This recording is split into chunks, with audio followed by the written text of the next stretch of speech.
All right, in this video, we're going to go over how to use the weekly timesheet.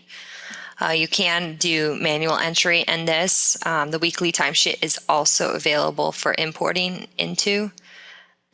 So if you use an outside software that imports into QuickBooks, you can import time data. So if you're having to recreate time data in a larger fashion, make sure to contact your local pro advisor or contact us, and we can get you an easy to use software that'll allow you to import that data. But for now, we're going to go ahead and show you how to manually enter a weekly timesheet. So you go up here under employees, go to enter time and say use weekly timesheet. Okay, make it bigger here. You're going to choose the employee that you're entering the timesheet for. Please notice that you can enter it for vendors, so you can keep time tracking. You can do time tracking with your 1099 vendors or your subcontractors. You can also use other names for time tracking, but we're just going to choose an employee for now. Okay. So Dan T. Miller, we want to be sure, if you want to be able to track on a per class basis, make sure you have the preferences set up, or a per line item basis, a class. Make sure you have that preference set up, and we'll talk about that in a little bit in another video. I'm sorry, how to set up your preferences so you can do time tracking to the fullest extent. All right, so your customer and job here, we're going to go ahead and add that they were working on this remodel. What type of service item were they doing? They were doing some framing work. All right, any special notes that we want to add in here, we can add in the notes. What class does this fall under? And then you can put in the time.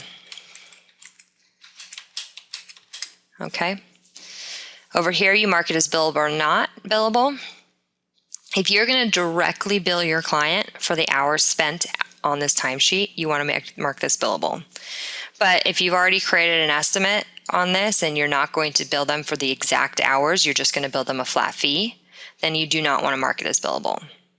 Even if it's not marked as billable, when you process payroll, the expense portion of this line, so these 12 hours that were worked during the work week on this project, the expense side of it will still be assigned to this project. So you'll still see under framing some costs, okay, when you look at your estimate versus actual or your job profitability summary reports. All right. So marking it billable or not, the only thing that's going to do is make it that if you want to create an invoice based off of the exact hours here.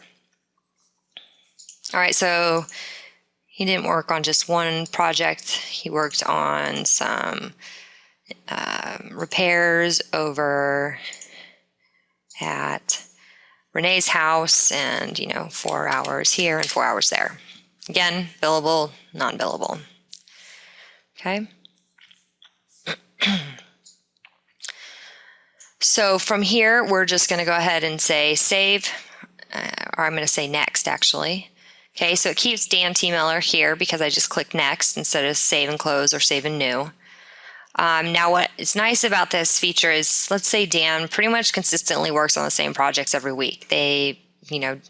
We are a pool cleaning business and he visits the same customers every week. So what I can do is I can actually copy my last sheet, meaning this last time card here, copy last sheet, and it moves it all forward.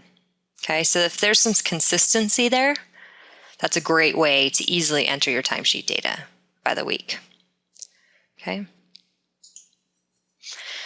So also, if you have it set up, you notice here, so Dan didn't have it set up this way, but you can, if the employee has the right setup. Let's see.